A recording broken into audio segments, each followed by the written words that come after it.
Hello and welcome to this week's edition of Newsgram. We begin today with a quote from the Greek mathematician Archimedes. "Give me a place to stand and a lever long enough, and I will move the world." He was a brilliant man.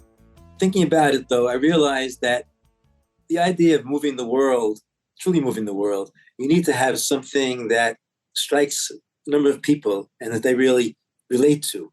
And I think poems and songs have that. So I think that's a better way of moving the world. That is Steve Wachtel, author of the book Sandlot Poet. We all have our own ways of moving the world, and for Steve, it all began back in 1976. The year another famous New Yorker released his now classic album, Turnstiles, featuring the hit song New York State of Mind. Of course, I'm talking about William Martin Joel. Billy Joel chose to use songs to move the world, and he's been doing that since the early 70s. Steve has chosen to move the world through poetry, and I found some interesting parallels between these two New Yorkers. Billy Joel was born in the Bronx, and he grew up on Long Island. Steve Wachtel was born in Brooklyn, and he also grew up on Long Island. I was very fortunate to be in the Farmingdale School District in Long Island and had very fine teachers there who emphasized writing and expression. That really was very helpful to me because that was something that's inbred in my, I think, to some extent. It was there and then when Steve decided he wanted to be a writer. But it wasn't from the seat of a piano bench. It was on a diamond in a New York City park. The moment was captured here very nicely in his poem, A Different Glory. I was a terrible little leaguer. One hit in 3 years. But I stayed eager to try and stay with my peers, some of whom went on to Sandlot glory days, were looked upon as gods to be praised for their ability to strike a round ball with a round bat. Truly a feat denied those like me, not an athlete all-star, in fact. But today, I've made some hits to cheers, at least in my mind, in a different sport that fits me better, where I'm inclined to weave words in my peculiar way into rhymes and schemes that together have their say, pleasing myself and others, it seems. So I'll never be in the Hall of Fame, and no Frostian all-star, I know it.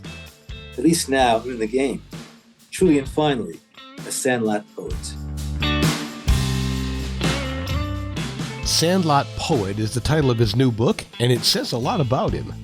So Sandlot Poet to me is someone who has some ability, but is not like Robert Frost, for example, or those in the Hall of Fame as far as I'm concerned. So it's someone who basically can put words together to please himself and others. And, well, they'll become famous perhaps, they will have their say.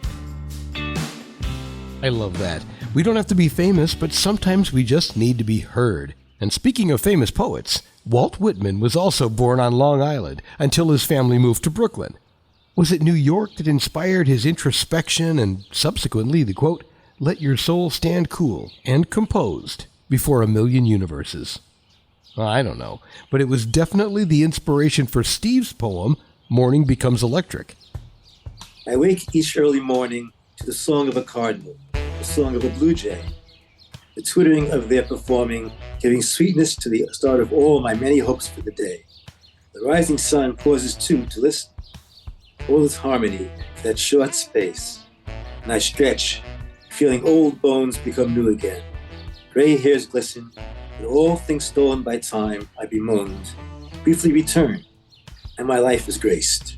Yeah, I can personally relate to that one because it's how most of my days begin, with a cup of coffee in the great outdoors. What's your inspiration, and how do you move the world? Doesn't have to be with a classic album, a world-famous volume of poetry, or the ability to hit a major league home run. Whatever you do on a daily basis, as long as it's done with the right intention, is probably having a positive impact. Steve Wachtel said it best in his poem, Archimedes. Archimedes, master mathematician, transported by his theory, proclaimed, "Give me a lever, a place to stand, and I'll move the world." Move the world? What a notion. Hard enough to move yourself, let alone this spinning top of billions. But Archimedes had a wonderful madness. It's his method that was wrong. Move the world? Forget a lever. dare to use a poem or a song. Words to live by. Sandlot Poet is a book of 64 free verse poems that will lift your spirits and put a smile on your face. Gentle observations and the human experience written from a New York state of mind. And that will do it for this edition of Newsgram from webtalkradio.com.